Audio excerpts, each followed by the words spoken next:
कभी कभी आपके साथ भी ऐसा होता होगा कि आप किसी काम को सीखने का प्रयास कर रहे हैं पर सीख नहीं पा रहे हैं, याद करने का प्रयास कर रहे हैं और बहुत कोशिशों के बाद भी उस काम को नहीं याद कर पा रहे हैं और इस कारण बहुत परेशान हैं, गुस्सा भी आ रहा है, इरिटेट हो रहे हैं और किसी से बात करने का मन नहीं करता।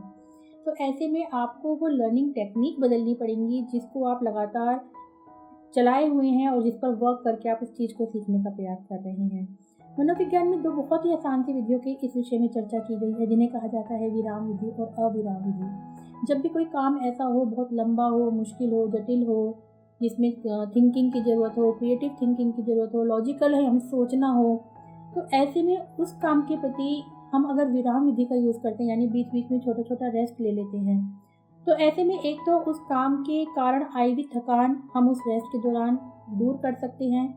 दूसरा, जो हमको इरिटेशन और ऊब सी उस काम के प्रति होने लगती है, वो भी दूर हो जाती है। हमको ऐसे लोगों से मिलने का मौका मिल सकता है जिन्होंने उस समस्या को पहले फेस किया हो और हमको कोई रास्ता दिखा सकते हैं। हमारा माइंड जब हम किसी काम को थोड़े समय के लिए छोड़ देते हैं तो लगातार वर्क करता रहता है साइलेंटली उस काम के प्रति ही। तो अचानक से कई बार उस काम का समाधान भी हमको मिल जाता है। तो ऐसे में हमारे माइंड को एक रेस्ट मिल सकता है जिस रेस्ट के दौरान वो उस काम के प्रति सोच सकता है, सकता है साइलेंटली और समाधान आने के उत्तम चांसेस भी हैं। वहीं कुछ काम ऐसे होते हैं जो बहुत छोटे होते हैं, ईजी होते हैं, जिनको या सिर्फ केवल रटना होता है। तो ऐसे में अगर हम उस काम को लगातार सीख रहे हैं और अविराम विधि का यूज़ कर रहे हैं तो वो भी बेस्ट हो सकती है।